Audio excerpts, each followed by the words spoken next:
Nation. উনি card পাওয়াটা it is her rights and privilege, একজন নাগরিকের কার্ড পাওয়াটা অধিকার, এবং কার্ডটা পেলে she will feel better.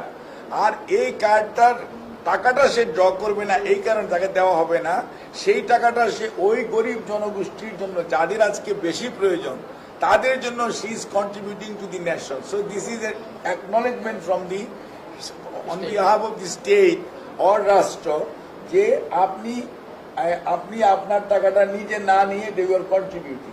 So card কিন্তু সবাই পাবে। ইট ইজ নট দ্যাট যে আমরা কোনো ফ্যামিলিকে দিব কার্ড, কোনো ফ্যামিলিকে দিব না, তা না।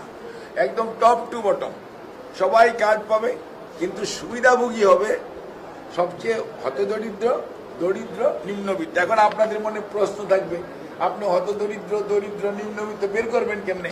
এটার একটা বৈজ্ঞানিক সিস্টেম আছে, এটারে বলে পিএমটি স্কোর।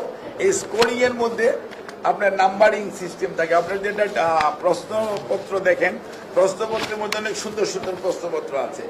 আপনার এটা নিলে, এটা হলো সারা পৃথিবীর স্ট্যান্ডার্ড একটা সিস্টেম পিএমটি স্কোর।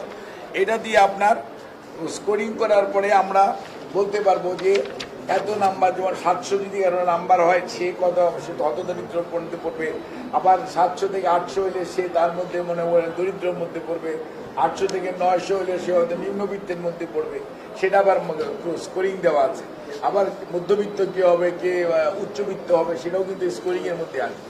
তখন দেখা যাবে যে আপনি ইচ্ছা করলে আপনি কাউকে বাদ দিতে পারেন। আপনি যখন স্কোরিংটা হয়ে গেল, ওই কম্পিউটার বলে দিবে যে আপনি এই কোন স্কোরিং এর মধ্যে কতজন হয়েছে, এবং they will get the benefit, they will get the benefit. এখানে ম্যানুয়ালি ইচ্ছা করলেই আমি আপনাকে পছন্দ করি না, আপনাকে বাদ দিয়ে দিলাম, এরকম করার কোনো সুযোগ নেই।